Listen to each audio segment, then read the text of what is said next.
There we go. I should be good there. Yes. There we go. Thanks. I should be good. And I'm going to mute because now I can say, here we go.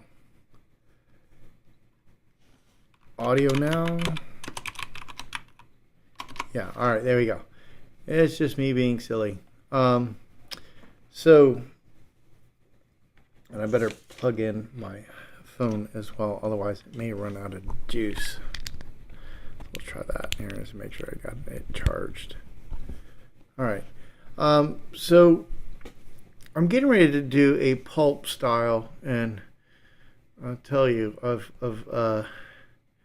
when it comes to doing your photos and managing photos, I have a love-hate relationship with programs.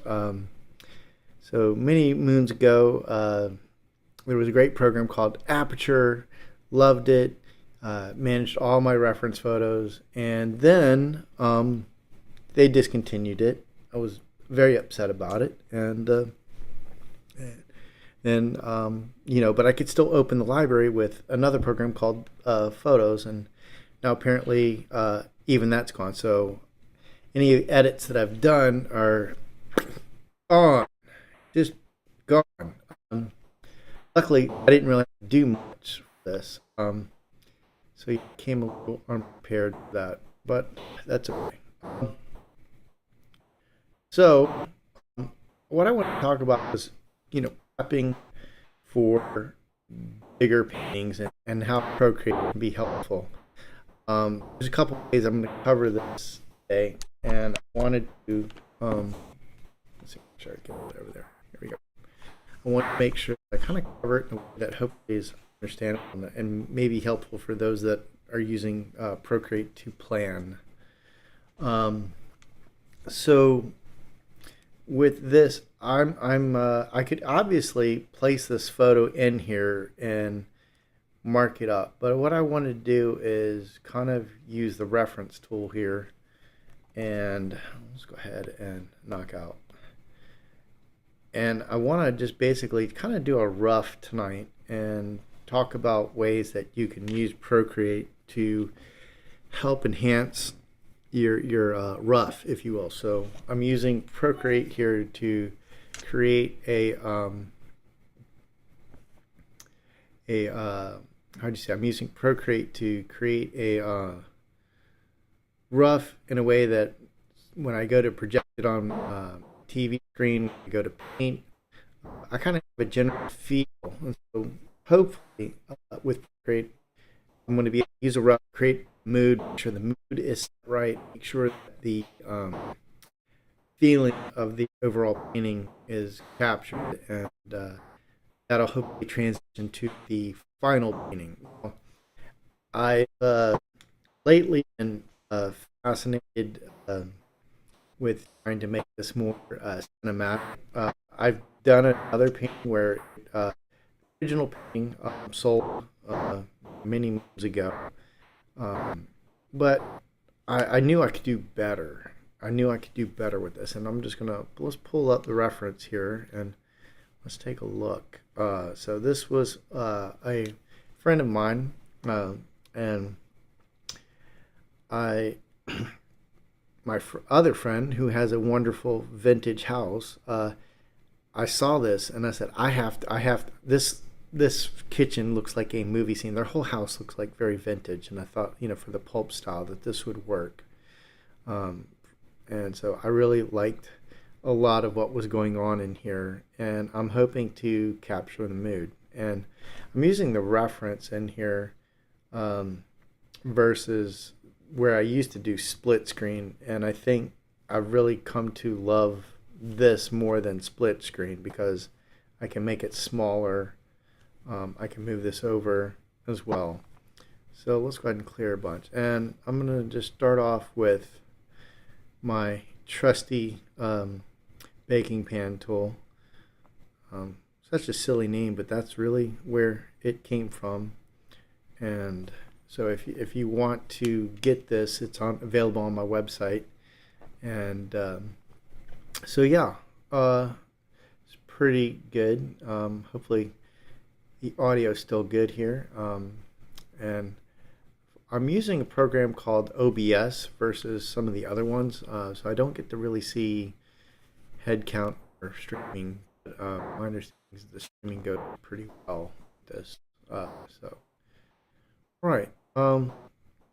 Let's see. I think I can kind of see this here. All right. So what I want to do is, first thing is there is a sharp before you even put the figure in, and I think I'll stick to the blue line. Kind of like reminds me of comic books, for blue lining for comic books. And so what I'm trying to do here is trying to get like the center, and I'm probably going to get rid of the door. So I know you guys can't probably see my cursor here, and I wish there was a drawing feature in here, but that white door I'll probably have a little bit in there, but not as much. And so I'm going to be shifting things, and that's kind of the whole purpose of creating this rough comp, is to really figure out where do I want things, and how can I position the character so that it feels,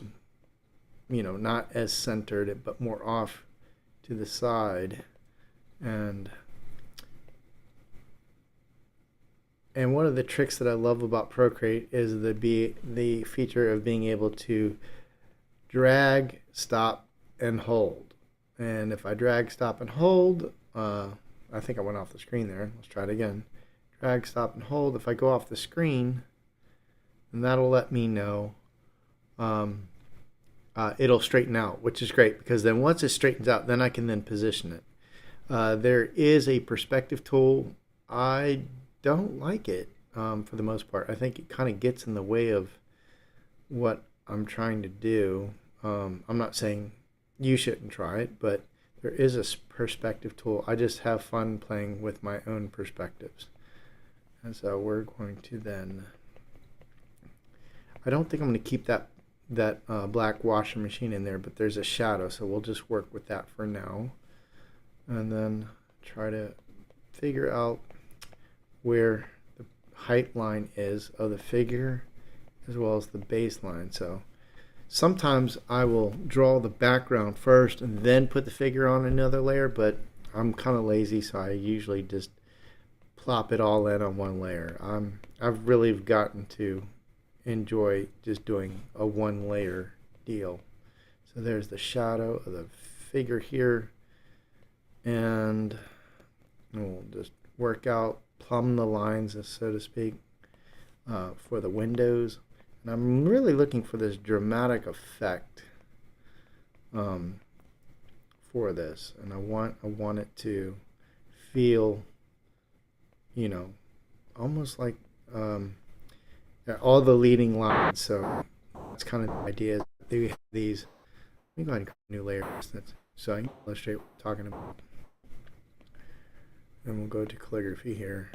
So the idea, make sure I'm on here, yeah. The idea here is I want to,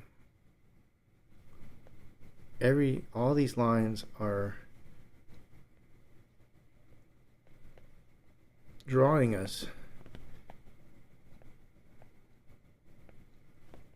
to the figure. And that's what I like about this photograph, that as we did other photographs within that, I didn't, let me just zoom in so you guys can see, I didn't really find a composition. This was just one thing I found with shooting with models, is that and even friends, subjects, hola, and one of the things that I found is that you really got to shoot a lot.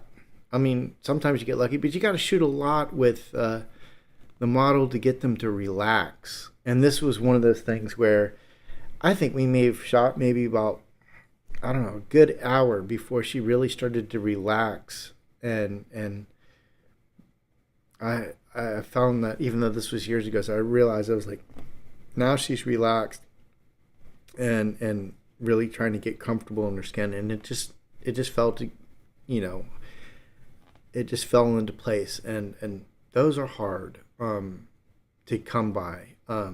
Some models are better than others, and then sometimes the situation is different. You know, stranger, you know, you're not in your house, you're not in, you know, you're in a strange environment. There's so many different factors. So yeah, when it comes to, I'll be doing more of these. I'm going to be comping them, and so I'm going to be trying to share my process um, with everyone, just because I think it's fun to tell the story and to see the behind the scenes. So yeah, let's go ahead and so these were the leading lines. I'm going to go ahead and zap that layer there, and we'll go back here, and I'll go back to my trusty baking crayon brush. And so again, whoops, wrong color. Let's go back that. And one of the things that I like to do, you've got this tool over next to the slider, so that little square next to the slider is for the color dropper, but I never use that. I always use my finger, and so I'll see if I can pivot this around here. So I'm gonna just put my finger down, and I just go over to the color, and I like that way better than trying to do the color picker. It's second nature to me. I don't even think of it as a trick or tip, but I've come to realize that a lot of people don't realize that it's even there. So, but yeah, I like to use that. So another cool thing is, let's say that I don't want to do this blue. I've kind of got this outline, and I, you know, have decided that I need something a little bit different. Maybe I would like maybe a alizarin. I'm going to say alizarin crimson, but more of a how would you say, earth red? Earth red.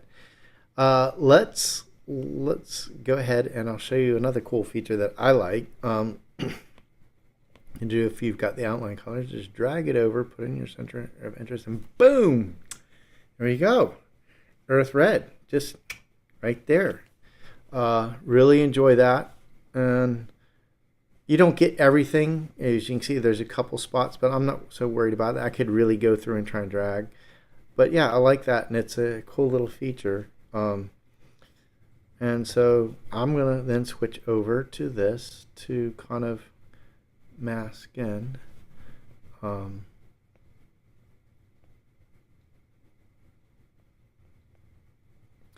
And so we'll just go ahead, and I know that with I love oh, another feature I don't think I've turned. Let's see here. I think that I haven't really talked about this, and I probably should. Brush cursor. So as you can see here, if I go to preferences, and I like to have my brush cursor on.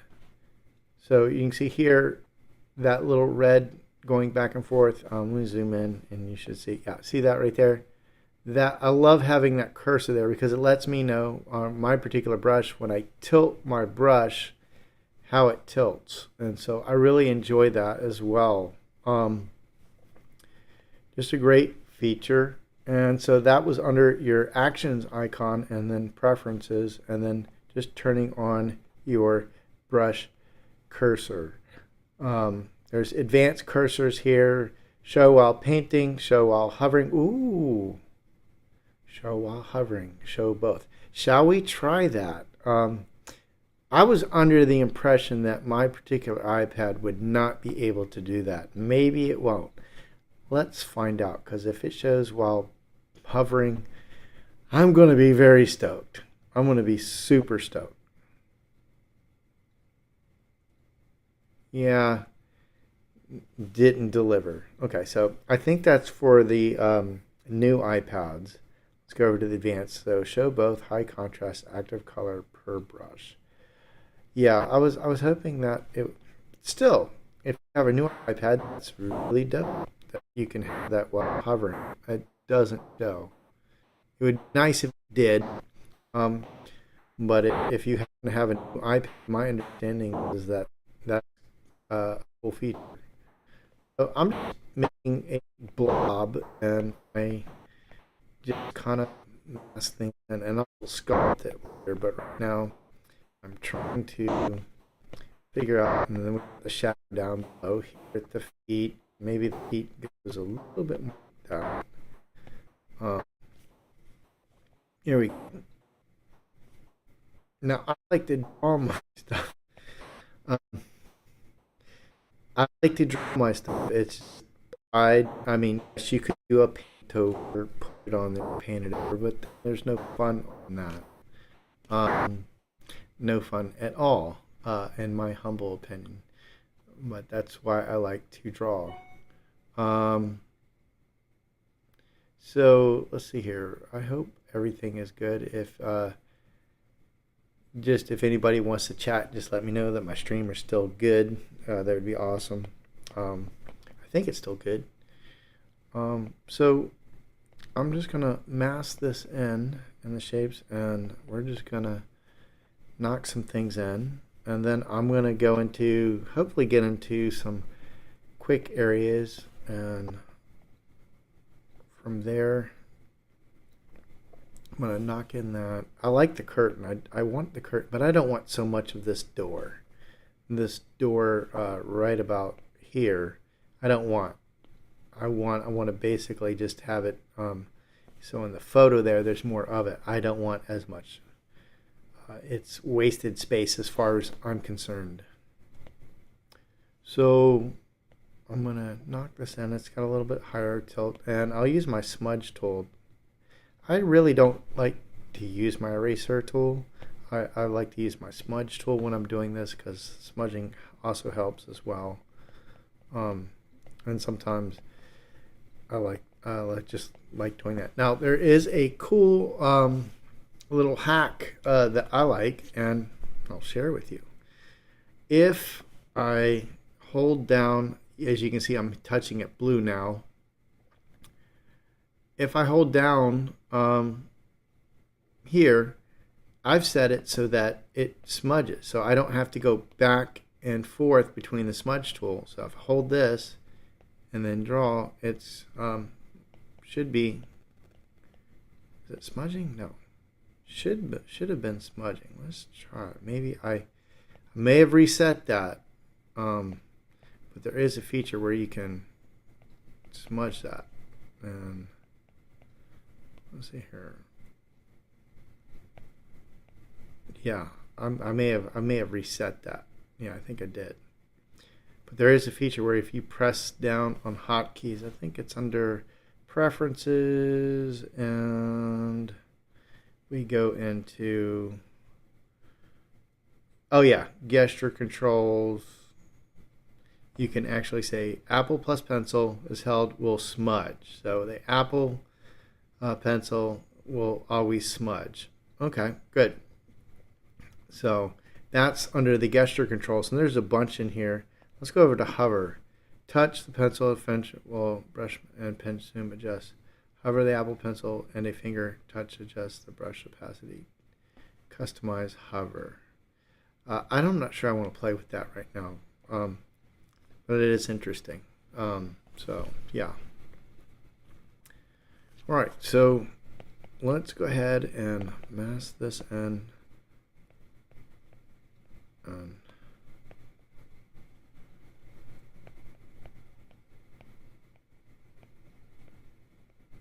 No, that is smudging. Okay, it is smudging. Okay, I was getting worried. I was like, so yeah, this is smudging.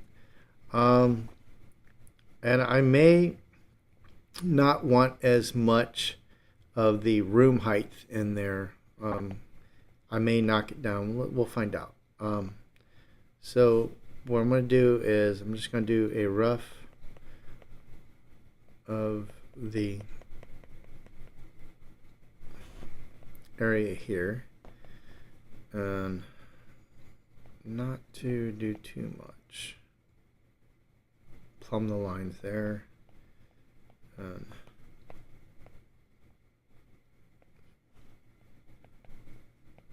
And once again, this is another cool thing I like, is that you can then plumb a line, and then this would be a good thing where you can do the erasers, then knock out the areas. Which brush am I on? Oh, no wonder. Let's go back here.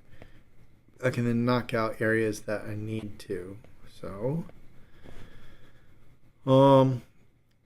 yeah, I can kind of fade a line, fake, hint of a line in the counter.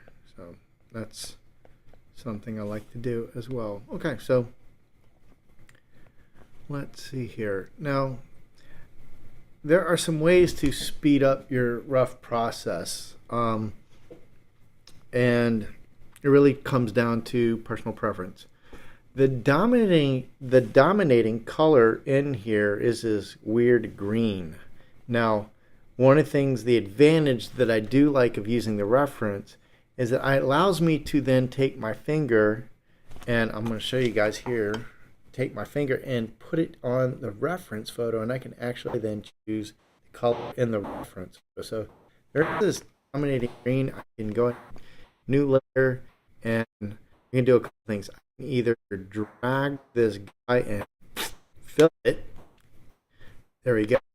Or, there's another way to do it. I tap the middle of the layers between layer 2. I wish you guys could see. Which is the annotation on this. Annotation. There's a space between layer 2 and the letter N, and you'll see when I tap on it, you get this little pop-up, and it says fill layer. Also, there's some other things in there. For right now, I can hit fill layer. So now 2 ways to fill a layer. And from here, I can click on the N, and I can either lower the opacity, but I really don't want to do that. But I can then go over here, and I can hit multiply, and now I've got that color. But I'll be honest with you, I'm not really keen on that color. You can go through lighten, screen, add.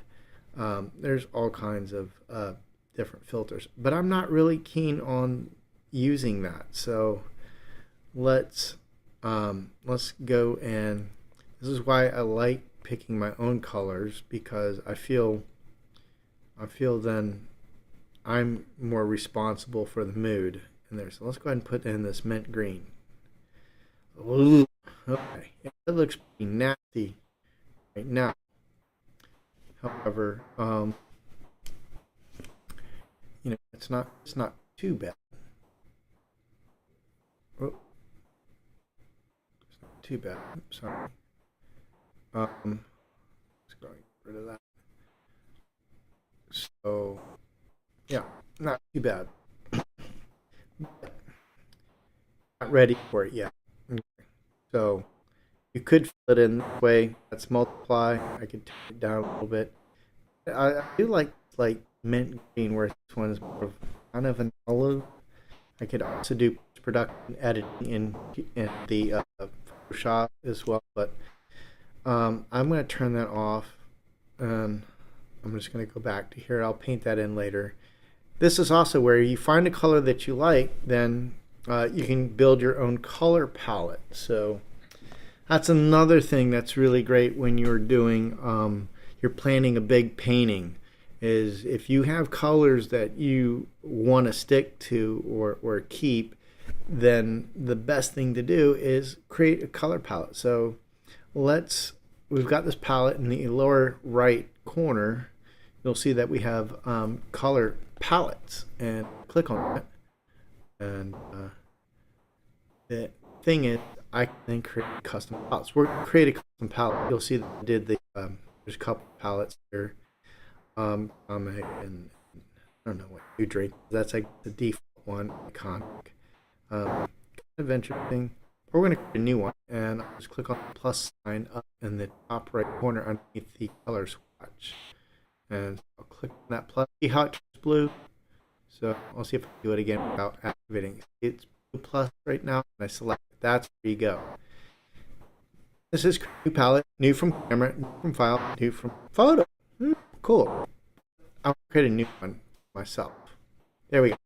And we'll just we can name this, which is really cool because then you can have custom palettes for any of your projects and then quickly enact them back and forth. So I had named the original painting Waiting Kill. I don't know. I'll have to go back and look. I don't remember. I think it should have a new title though, to be honest with you, on this, and not sure. Pardon me. I'm not sure what it is. Let's just go uh, pulp swatches for now. So you can use whatever you want. Say pulp swatches, and I'm now going to then touch and set current color. That will set the current color, which is that mint green. There we go. I could theoretically go through this whole reference photo and choose skin tones. So I can go over here and get the skin tone of, and I could put in different colors this way. So this is another way to speed it up if you choose to say, hey, I just want to be a little bit more methodical about my colors. Then yeah, you can do that.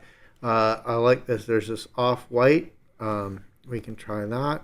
And as you can see, ooh, now here's something that if you haven't played around with before, I like to, you can move these colors. So all I have to do is then put my finger down and I can throw it in the trash or I can move it around. So you, unlike a paint palette, well, I guess on a paint palette, you could move your colors around. It's a little bit more messy, mind you, but here, no paint. So yeah, you can move your colors around and add as you need to. And then of course this blue. Now, full disclosure, I'm pretty sure when I did the painting that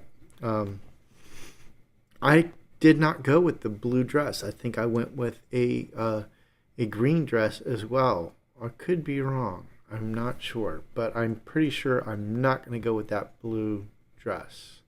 I just felt I could bring it into Photoshop and I could replace the color. I could mask it in. I could even do it in Procreate, but I think for right now, I won't. If I wanted to save the blue swatch, I could put it over there and save it for later. There's all kinds of things. But I think I also made the floor checkerboard, if memory serves me right. So we've got a couple of colors in here that I can go through and play around. We're starting to get like an avocado green, and I'll dive in. I'll say that there's a difference between avocado green and a mint green. There we go. We've got my color swatch, and when I go back to this, there it is. Pulp swatch is there. You also have your history here as I go and paint. So build along. Right up. You can't see my cursor, unfortunately, but there is the ability to how would you say, do clear the history. So just to show you guys, I'll just clear the history and poof, ready to go. So, all right, I'm not hearing anything from anybody, so I wonder if the broadcast is going. Let's just see here. It says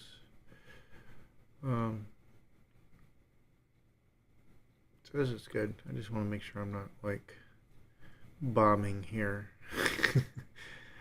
Yeah, it looks good right now, so we'll see. All right, so let's go ahead and begin drawing now. So I wanted to just share those tips and tricks with you guys. I want to go back here and let's paint in here. Yeah, the hover does nothing for me, so no surprise there. Okay, now I'll bring the thing over, and sometimes it helps to have a side-by-side comparison, but as you can see, I've kind of stretched my out a little bit, and I've got my angle a little bit different here. This plumb line probably needs to drop just a little bit right there. I think that really and then I'll just go ahead and use the smudge tool to make sure I'm on the right layer. I am. That's another advantage of having just one layer. You never have to worry about how do you say, being on the wrong layer. You just automatically know whatever you paint down there is it. That is it. There's no wrong layer. It's one layer, and it just makes it easier for me. All right, so let's go and let's dive down into the figure today. So we're gonna go ahead and work on the figure a little bit. And this is really nice that I can then site size. And so I really want to put this as a different color. And I think this green is more appealing to me than that blue. And for those that, like I said, have an issue, you could, bring in your reference photo and paint it up a little bit. I've done that in the past. I do like the green. I think it's a good contrast with the hair versus the blue. So, and I love the curve of the hair there, the counterbalance there versus then up here. So that works nice. But as we go here, I can see that I really do need to shrink my figure down a little bit. And that's where, let's go ahead and smudge it down. I'm not going to use the eraser. We're going to smudge it down a little bit. And try, and this is where I'm going to paint in a little bit there. There is that shadow. You could go here and use some of the presets we got from the figure. Put it in there, here. And I find, for me personally, the key is not to get too detailed. Just really start to block things in and not get too detailed. Otherwise, you're not seeing the overall picture, and then you've gotten to details and you realize you need to shift, and it's a lot of work that you have to sacrifice then to get it back on track. So I don't like to, I'm not keen on doing straight into detail, but it's taken me a long time to get to that comfort. Wasn't always easy for me. Now, some people find it super easy and good for them. I'm glad it came to you easy. I had to suffer. So, all right, so I'm just gonna block in a little bit of the hair, not too much. And of course, it's a little bit darker. We get almost into that red that we've put underneath there. And I'm going to go ahead and superimpose that white. So I'm looking for holes. So like right there, that hole there, that's where I look for when I'm doing work. I try to find holes that will, how would you say, kind of help proportions a little bit. Okay, so we know that the bottle of Jack Daniels that our character is holding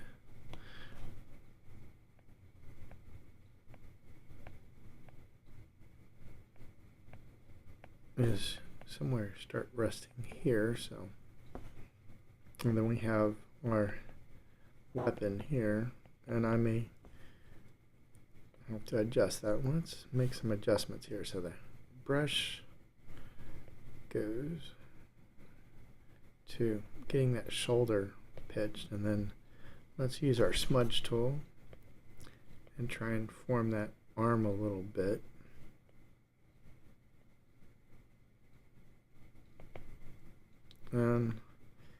I don't know. I like the solid idea of the dress here, not a and I'm already making decisions. I think I'm on a sharp cut on this dress. I don't want to have a curve. So in the photo, the neckline area, I guess, I don't know what to call that, chest area, is curved. I want to like that sharp. So already I'm starting to think about how how I'm going to change things. And let's see here. Go a little bit darker. Just to make sure I've got the shadow here.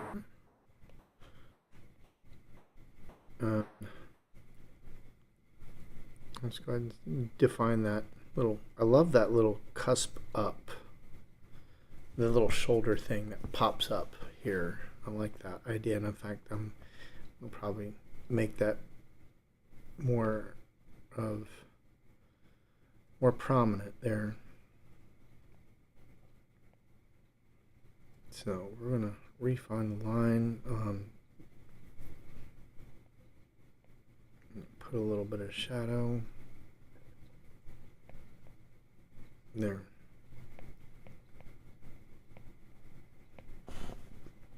Let's make count should be about here.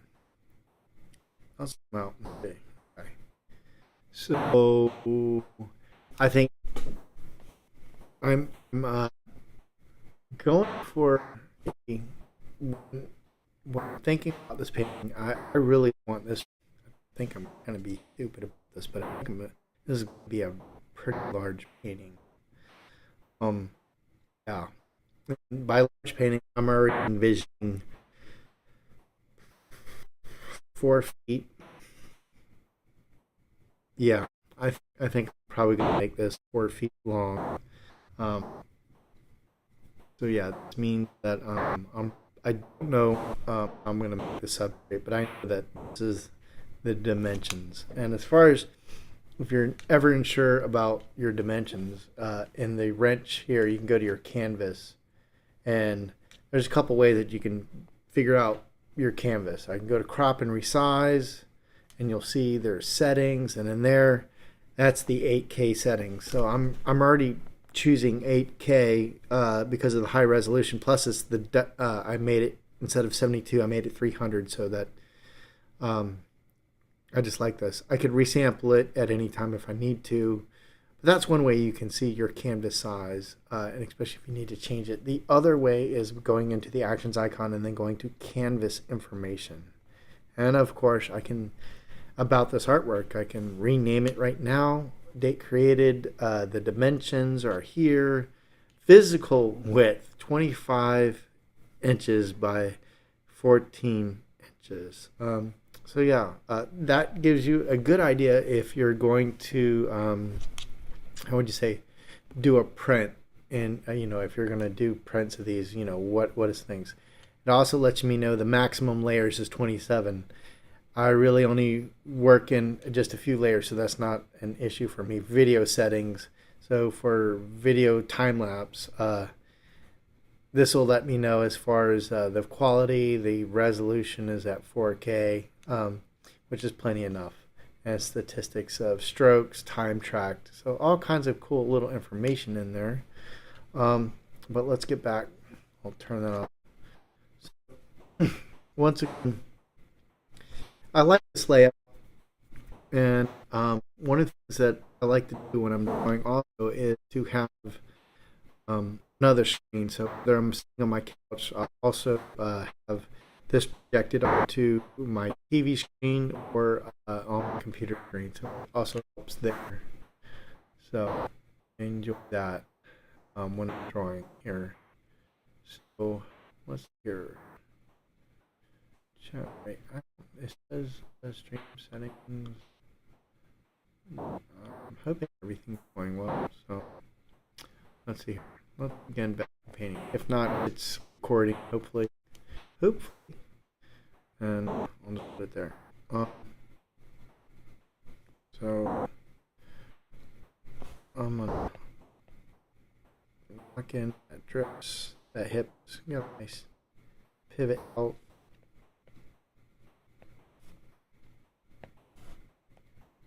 course, going here. I like the disc. Classic. I'm not a fan of that. I don't like harmony and like value. This is where you can put RGB, HSB, and of course your palettes. I love this. Just makes me quickly able to pick colors at will. Um, a lot better than if the do sliders. I like that, and I try to do that even with Photoshop. Um, and my students in the daytime have gotten used to this, and so now they're asking me, how to customize it in Photoshop. So I show them how to adjust that so that they can, have a similar feel. And I'll be honest, I've got a program called AstroPad, which is really, really cool. I don't need a Wacom tablet, and it is by far my favorite. So I'm just going to tap in here real quick and see if anybody's watching.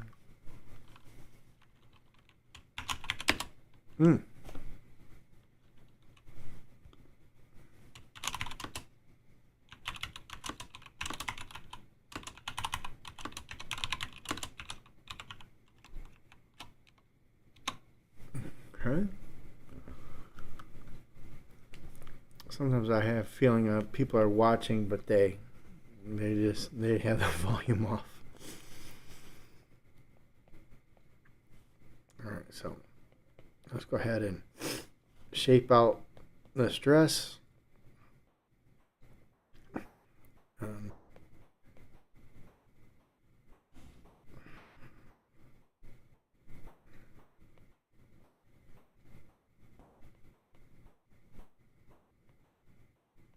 I'm going to leave the coffee maker in there, but I'm not going to make it as black as the photo.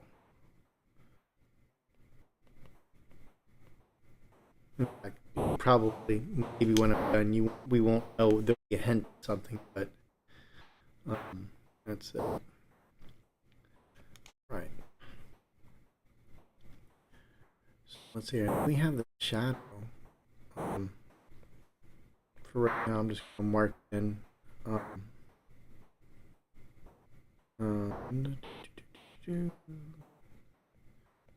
Shoulders a little lower, heads a little higher. Mark it that way. I think that's good. I may need to do some adjustments, and I will definitely try to knock it out so it's not so obvious. This is another reason why I like the smudge tool. There we go. Because I can reposition the this as I need. So let's go over here, and I'm gonna put in a little bit of the shadow to the feet as they cross here.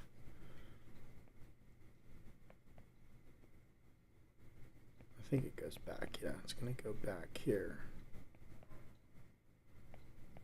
All right.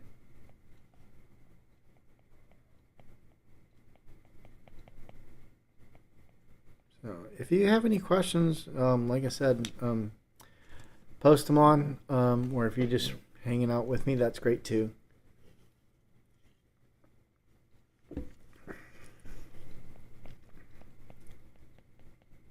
So trying to work out that pivot of the foot, the right foot.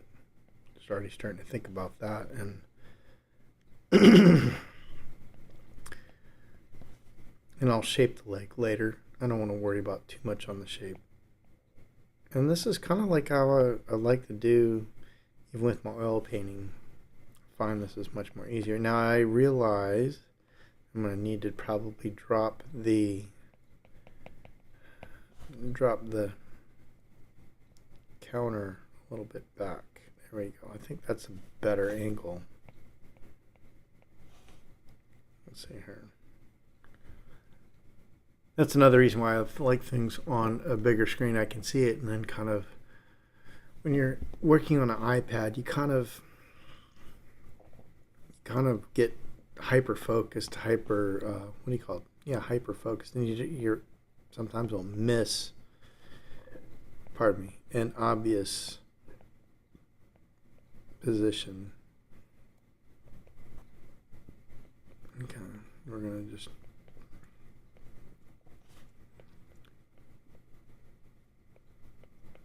see about. Okay, there we go.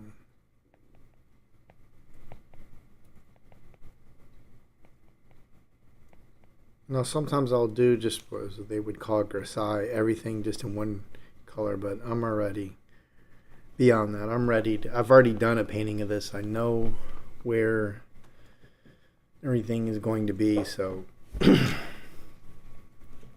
I'm pretty confident with the colors that I'm going to be choosing. So I feel like, and let's just go ahead and let's go back to that color. Let's try this and see how this matches up.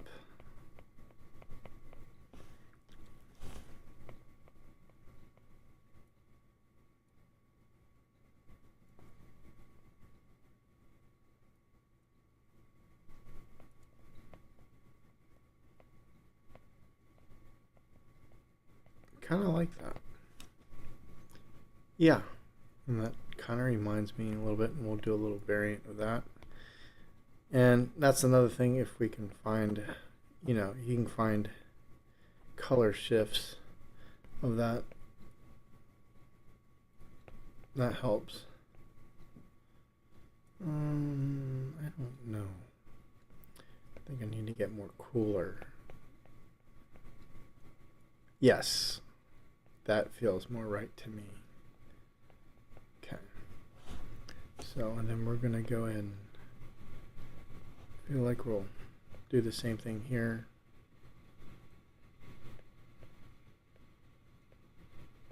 Just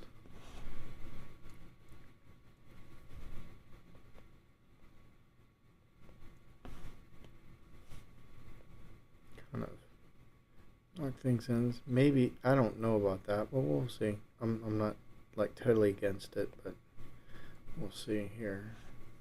I feel like in some ways I'm just making a mud painting. Just a mud painting, just blop, blop, blop. With no really care or concern, so let's put this down here.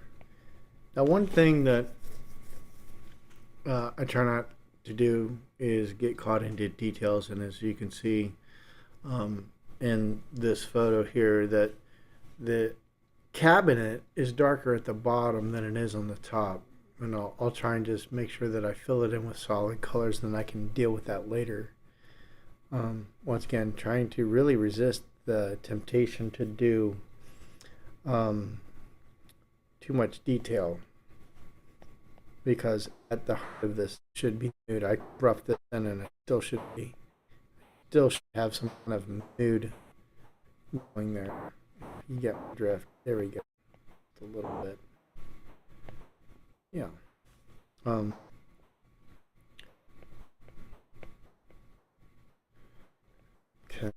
Starting to feel a little bit in shape for this. And we'll go ahead and pop this in here.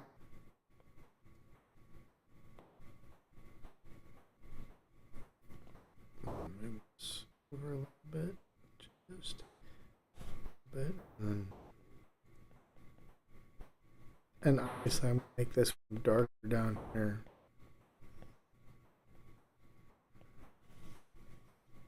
Okay.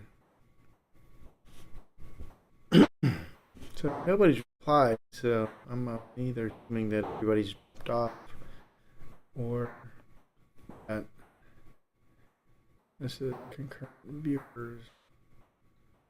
It sounds like I have no viewers right now.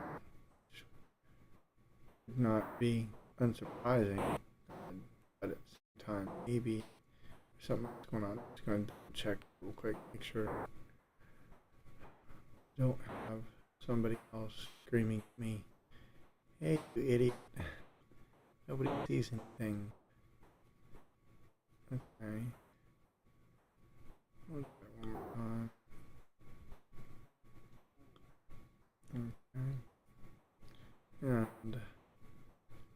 just refresh that. Let's see here. Okay. Waiting for mobile screen. Okay. Okay. Oh.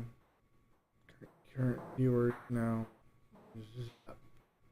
Okay. All right. So thanks for that. I just want to make sure nothing went wrong. It's still streaming. Mainly because I want to make sure that this is available after the fact. So I'm going to start mapping in here just a little bit more. We'll get a darker area.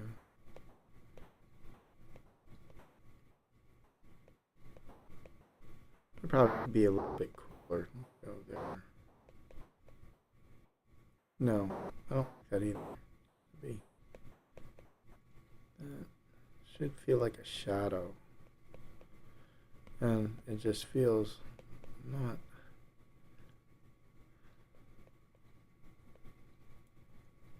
quite.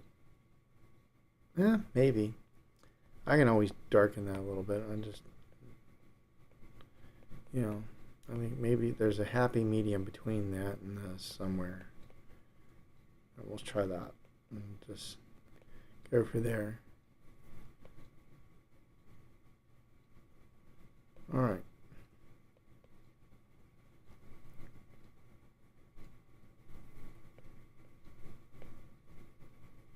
And drop a little bit here, and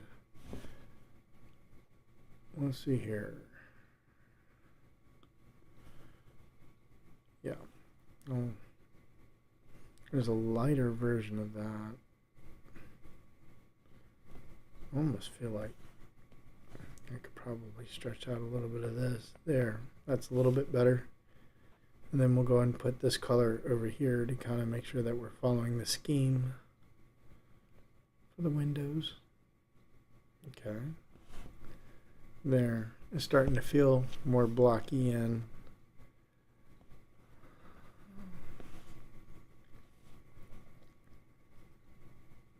All right. And then we'll go through. Remember, I did take one of the floor. And I'll probably make it black checkerboard. To be honest with you, I think that the checkerboard. I know that's what I did in the painting, the original painting, oil painting I did that I sold. So I'll probably do that again. But we're just gonna, for the sake of time, just kind of rough things in just a little bit. So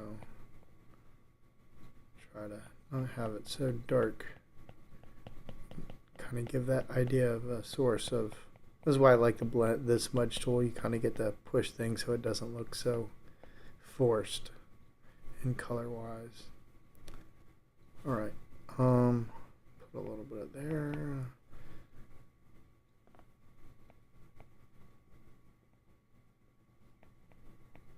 Okay. So now keep in mind. There's a dishwasher she's leaning on. I don't want that there. So that's personal choice, and that's where we've got to really look and see what that shadow is. That shadow kind of getting old about that reflection. There's a reflection here. That's the reflection. That's not a shadow. That's a reflection. The shadow actually is kind of hidden by that reflection, which is kind of interesting. So I'm going to have to just wing really. As far as how that reflection goes. And probably cool it off. It doesn't need to be that warm, so let's cool off the reflection. Go and grab them here. And we're gonna, yeah, that's a little bit better. Feels a little bit more honest, so to speak. All right. Let's darken the dress just a little bit more. And let's there. We're gonna start darkening areas and where we know that it could be just a little bit darker in value. And I'm just gonna slowly start building in here. There.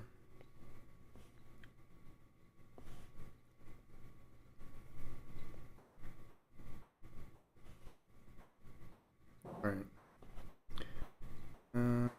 Probably use smudge a little. Let's not back. Bring the shadow down.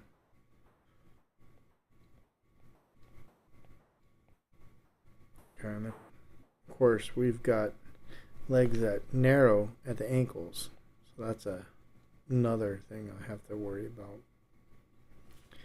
So that's one thing I can't say enough of. Going to a drawing group is really, really, really helpful, because you really learn to draw the figure, and it's a lifelong pursuit. You never stop learning on here. So, all right, feed's still good. So, all right, so I'm in an hour right now. Let's go ahead and start figuring out this figure just a little bit more, and then so we can then move on. And so what I'm going to do is I'll probably got some other things in the, how would you say, in the works. So I'll probably do a continuation of this at another time. And this will be fun to kind of just share the process of this whole painting from beginning to end. Being that tentatively this is going to be a 4 foot by, I'm guessing 2.5 feet painting, that, you know, streaming this will be a little bit difficult. That's why I wanted to do this first, to kind of for those that, you know, a big painting is not going to be quick ground covered here, isn't going to be as quick. Plus, wanted to, you know, kind of give an insight of how I use Procreate. I do have a or move the guy up a little higher there. I do have a played a mentorship with Masterist, and where, if you want to find out more about how to do that, you can go to masterist.com. And I do also have some other things in the works. I have a group show in Richmond this Sunday, so if you happen to be in the Richmond area, I will be there. And if you would like to chat, you know, or see the work that I've got, this is more pulp work like I'm doing now. So this is my fun work, so to speak. I try to make all my work fun work. I guess, you know, I like to, my best work I think comes from really enjoying it, the process and what I'm doing. And so I try to put my best into it and tell a story. So this is going to be one of those stories of somebody's going to come home to somebody very angry, and they may not survive the evening. Yeah, somebody has done somebody wrong. This is classic pulp, or there's a mystery. Sometimes those film noir movies, they have a twist, something we did not see coming. Now, of course, it's kind of hard to have a twist in these pulp paintings, but sometimes, maybe if I can find something that would work, that would be great. So I want to be careful not to go too much into detail here. because then you just kind of ruin it. And so yeah, I'm going to keep it rough so I don't feel like I have to do the whole complete painting. And I get the face. I just started. I can't stop. You should, in my personal opinion, you should wander back and forth, and everything should be up for grabs. There should be nothing sacred about your painting, your paintings. At least this is my personal view. Your paintings should be everything for the story. Everything is up for grabs. Even you might have a delicate brushstroke, or you've figured the face, but if that face isn't conveying what it really should, you gotta restart. You've got to wipe out the face and start again. That's, once again, just my personal feel on that. That you have to be willing to sacrifice the best parts of a painting to serve the greater whole. Not easy. Easier said than done, for sure. So sometimes I'll go in there and I'll just throw in a mud face just to kind of see where I'm at, whatnot. And I'm not too worried about getting perfection on this. Remember, this is a rough. I'm here to figure out my brush strokes and establish the mood, or at least to get started on the mood. I may not finish tonight, but I wanted to share as far as that process of how I go about doing that. It really starts with all of this. All right, let's go ahead, and I think we need to go and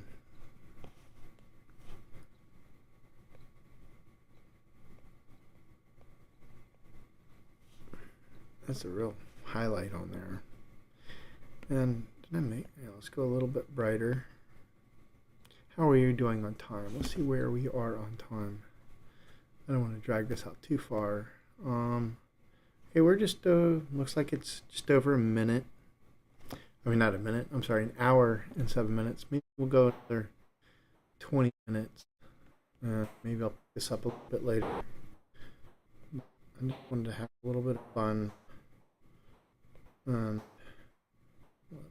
see what we can do.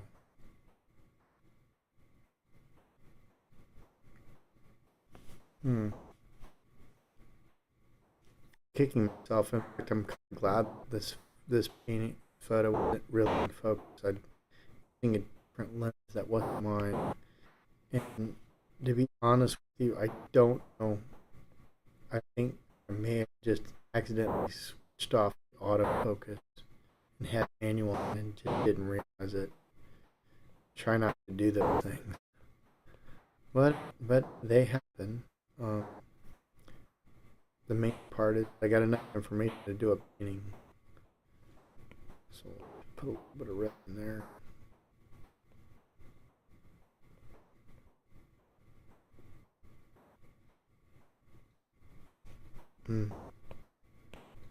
Cool red.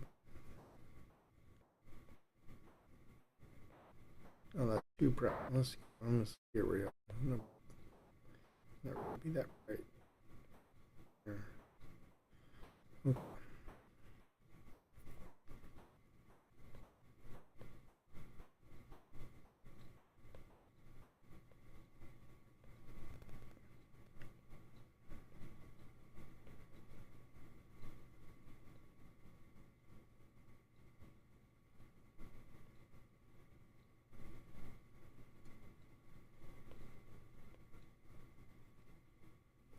Yeah, so just blocking it in. I think the head proportions need to be a little bigger. Let's take a look. Yeah, I think what we have here is a shrunken head syndrome, as my figure drawing teacher would tell me. He's like, yeah, this is a great figure, but the head's too small. um, which is probably right. So we'll go ahead and adjust that a little bit. This is why I like having a different screen to make sure that I'm not missing out. Let's see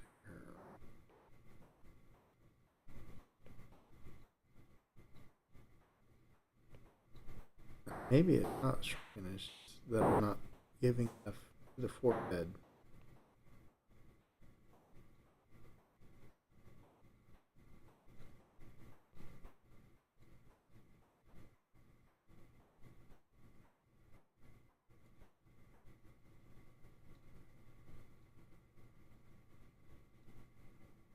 We'll see here.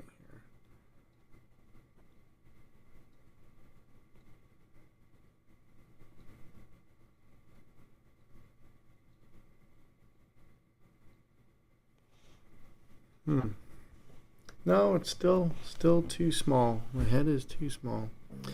So, I could be a purist and say, well, I must draw this, or I can be be practical. And let's be practical because I wanted to share some things that you can do.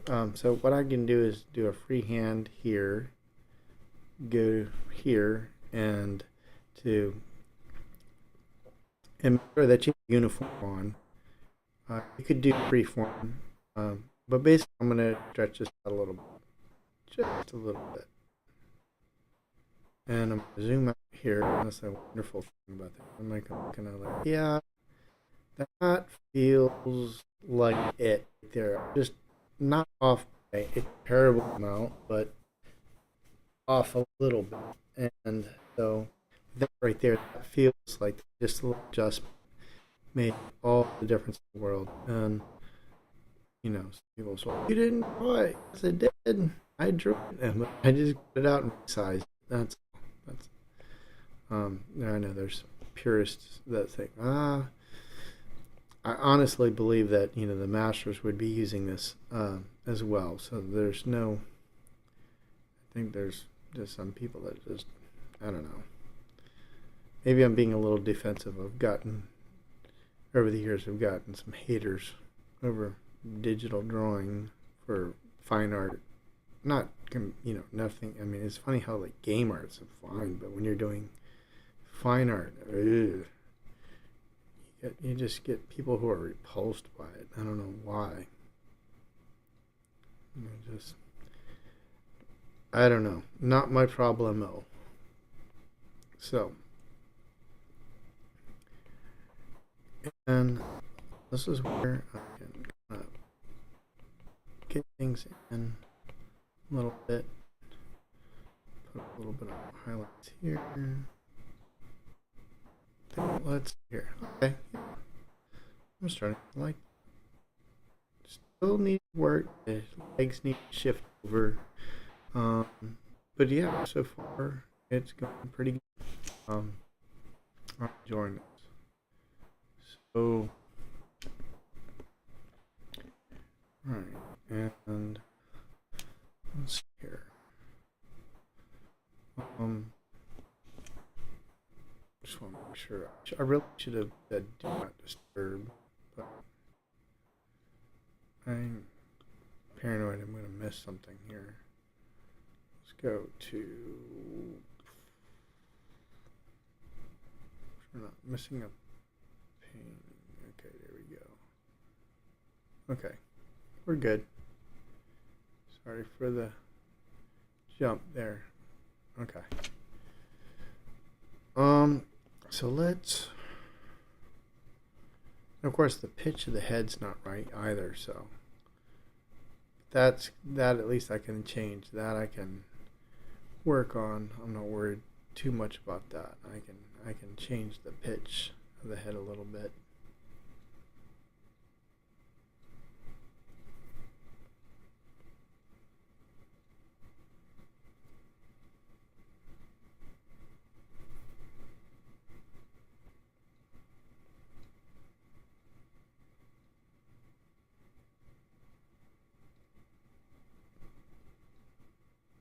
And notice I'm using the mint green here for the eyes.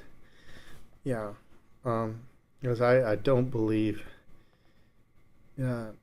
that most, whoopsie, I did double tap here on the brush and it really get me. I'm seriously debating about turning it off since I'm not teaching the method that I'd have to go by default anymore. Got so used to teaching in my previous job where I would have to really kind of stick to the defaults. And if I did customization, I kind of get in trouble for myself, not for anything else other than that. Oh yeah, I gotta customize it, and I'm telling somebody the wrong information. Okay, let's. We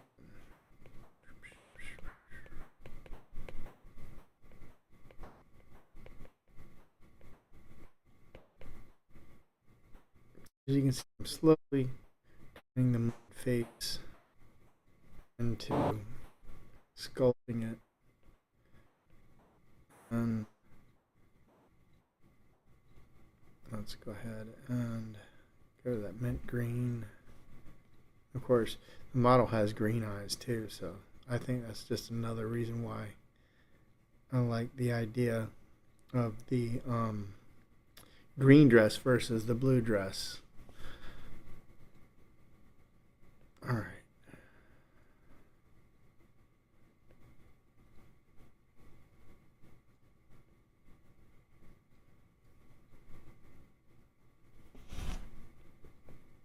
And we're going to work up.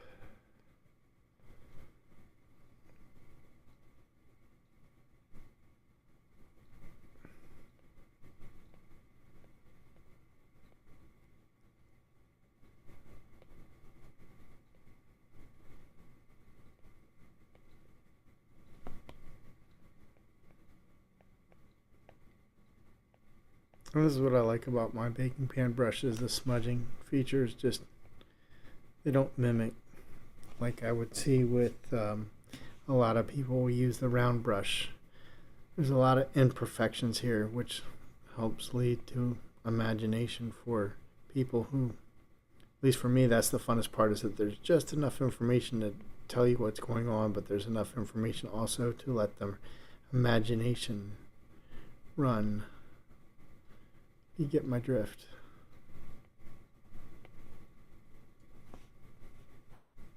So it's coming along, not quite there yet, but things are slowly adding up, and that's the important part.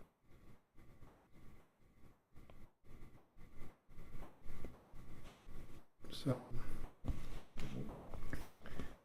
let's go ahead and look at the hand here.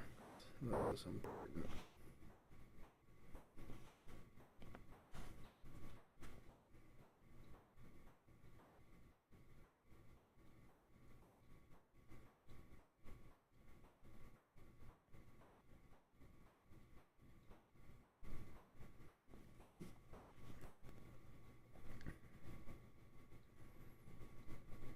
Okay, and I'm going to sample from there and keep the shadows somewhat consistent.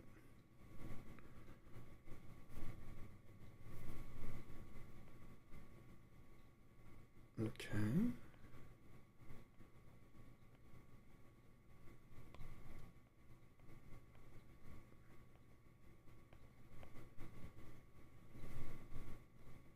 Put a little bit over here.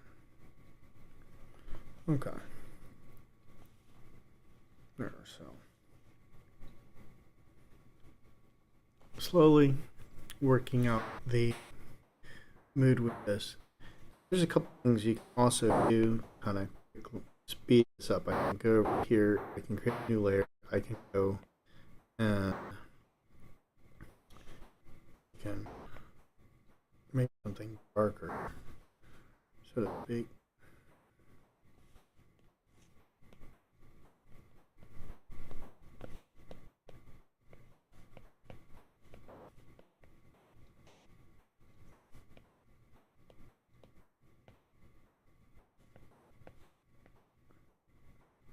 And kind of smudge it out a little bit. Oop, too small.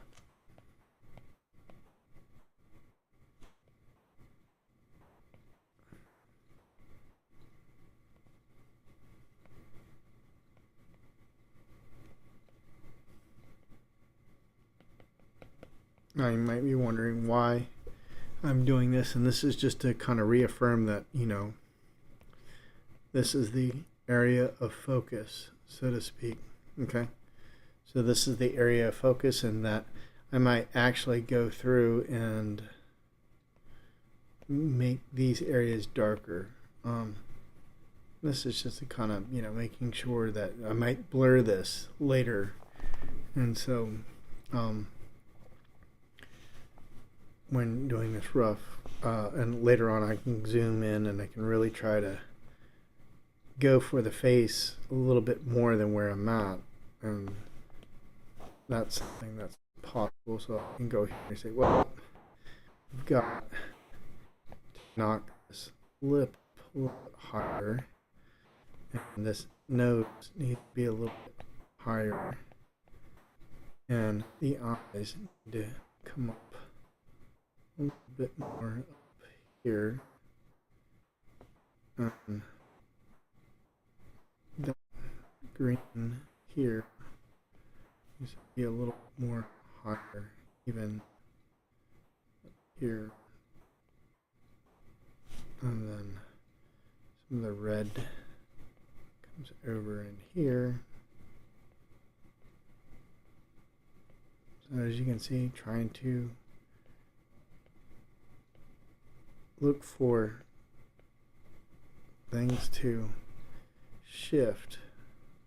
Now, I could go ahead and decide to have her look, instead of up more, let me just put it a layer in here so that, you know, make sure that I'm clear about this. Could make sure that the eye is looking that way versus the model is actually looking up more this way.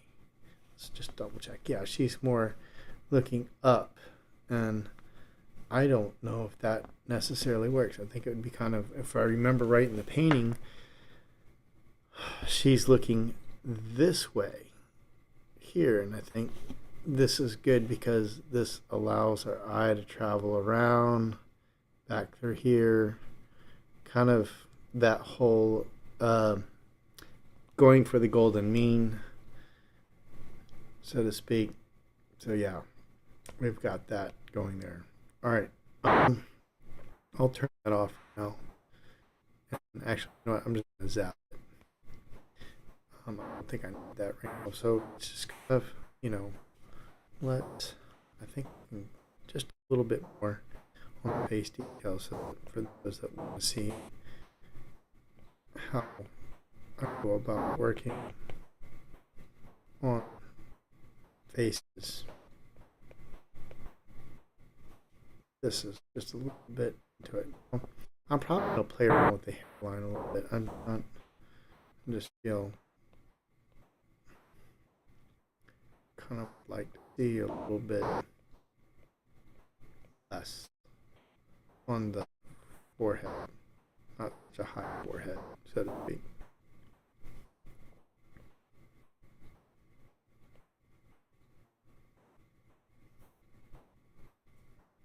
I'm going to push that eye up a little bit too, so I have that to be concerned about. So I think the eye could be up here.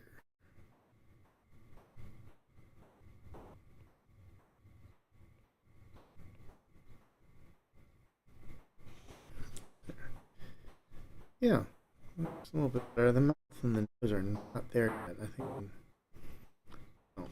they're not there yet, but sometimes it helps to just destroy things a little bit. So destroy that lower part of the face to get the right feel, you know, even if it's slowly insinuated just a little bit.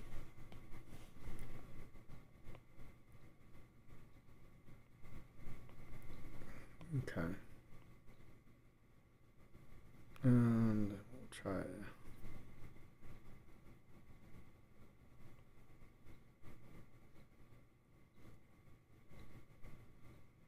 There. Get there. We're going to raise the lips just a little bit. Go with a lighter red tone for now.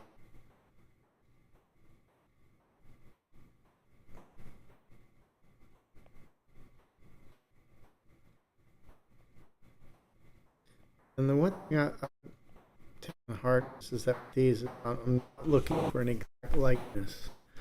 When it comes to these paintings, I would rather have some kind of, if I go for an exact likeness, then I'm turning this whole thing to a portrait session instead of a storytelling session. I want to avoid that. So I don't, some people say, well, this doesn't really look like the model you had, and I'm okay with that.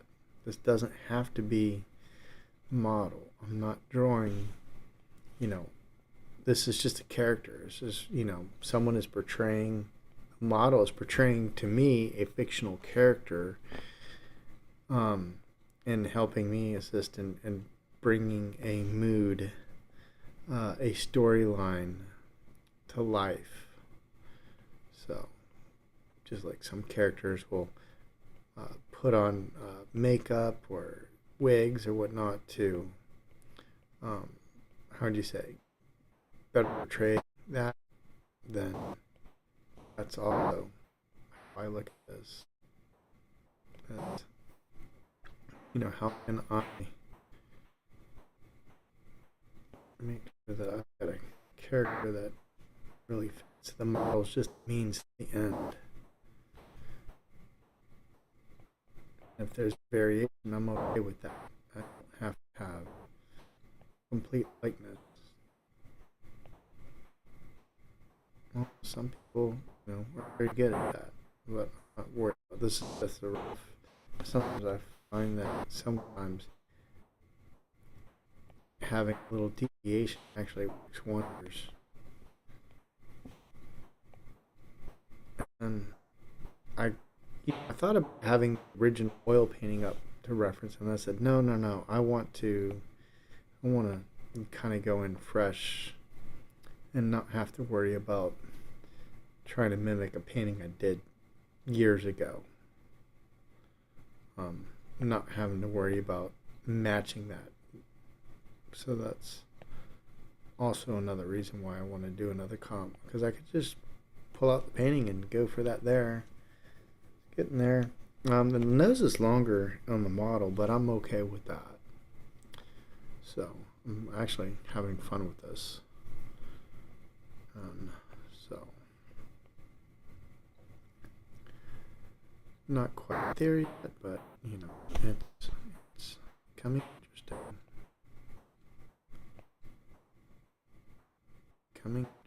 That's the fun of this.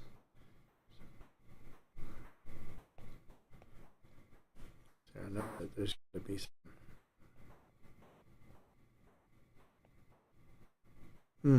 too rosy in those cheeks. Ugh. I mean to get that rosy. Let's add just a little bit here. There. Just a little coolness.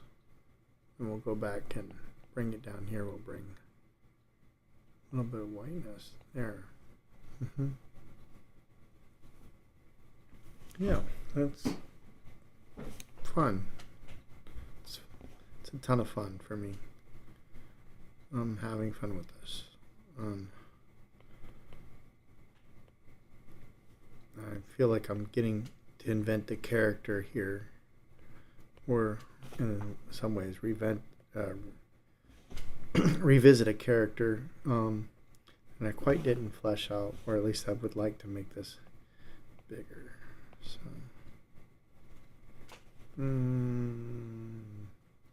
gee, that was Captain Obvious. I didn't like that. Oh, another thing too is you're zoomed in. You could hit the undo button here, but I like tap with 2 fingers. I give you an idea what I'm doing here.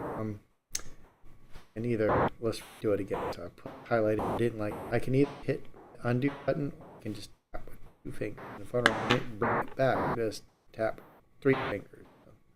That's another thing I kind of like to do.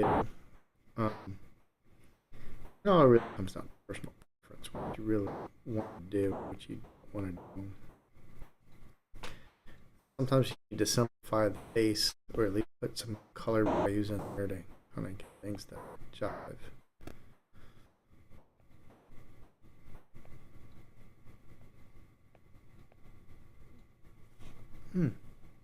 Even more interesting. This is really fun.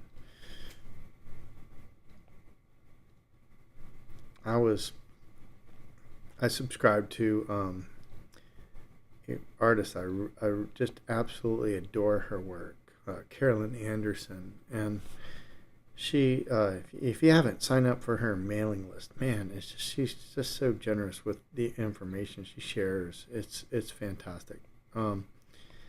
And she showed her process, and she included the reference photo, which I really appreciated, the fact that she included the reference photo. And she showed how she took this humdrum she took this humdrum photo, and she just blew it out of the water. Just amazing painting from a painting, how would you say, a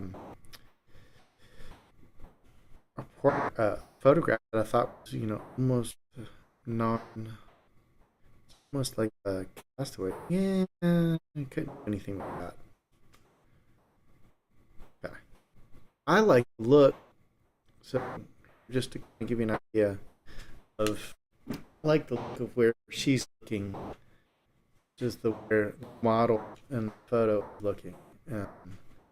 But the body says everything to me, so that's where we can kind of go from here.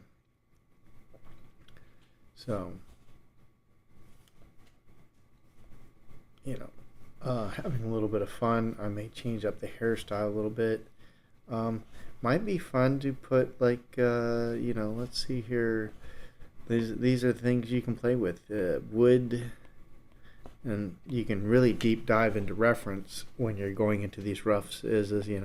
Would there be like a bow there at the?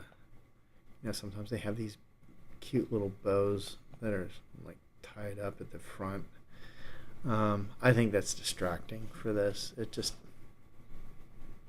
I think sometimes simple works best on here, but now can I go through here and raise up the value just a little bit, the highlights, and start carving out highlights a little bit here. See? Just like that.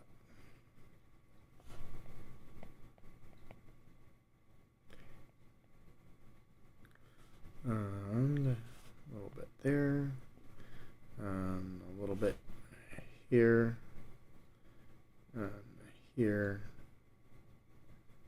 and there. So that shoulder isn't right. It's bugging me, but we'll fix it next time.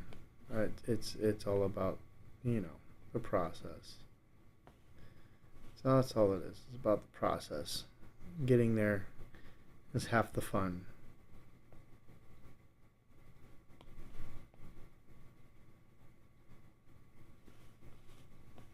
And I may have to drop that down a little bit. We'll see. So, there we are. Okay, yeah, we've just hit an hour and a half, so I think we're good. I think this is enough for now. But I hope you guys enjoyed this. And let me know in the comment section. I'll go back and check it later. If you enjoyed this, got some good information out of it, and hopefully, you can, if you've been toying with the idea of using Procreate to work out your ideas, then yeah, this is great. So just a couple things to tie it up with, working with Astrid, and there's an I would say they call it a art war, and I'll be doing an art battle, so to speak, or art war as they call it, with another artist. And there'll be a theme. It'll be a lot of fun. I'm really looking forward to this, and I think I'm probably gonna boil on it. To be honest with you, um, and so this will be really fun. I'm looking forward to it, and so that will be near the end of March, April.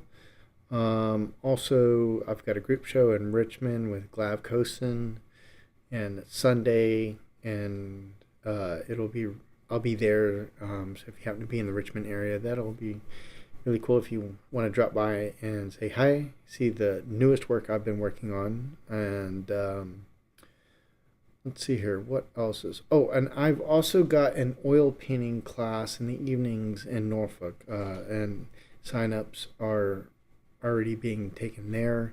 That's a local class. I'll be teaching that in person, and it's stupid cheap. I'll post more information about it. It's stupid cheap for what you get, and the only thing you really need to do is show up. I'm blown away with how they are handling it. I was like, "Don't you guys want to make money?" And they're like, "No, it's community service." I'm like, "Okay." So yeah, I'm looking forward to that. If I did a digital painting class and finished that up, and it was a lot of fun, and got to meet some great students and have a lot of fun, share some experience, and see those light bulb moments of them being able to use the digital painting method to explore ideas for their art. So anywho, thanks for joining in with me, and I will see you guys. I don't have a predetermined time. I'm going to try and announce these a little bit more in advance. I don't know if I'm going to sit there and email blast everybody, so I think really the best thing to do is just subscribe to the channel, and it should hopefully tell you when I plan to go live, and I'll just do it that way.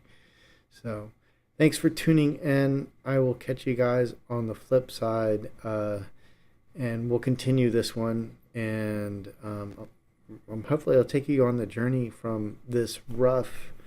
Maybe I'll show you the original painting, and take you along on the ride for the big painting. This will be fun. This will be interesting to see how it goes.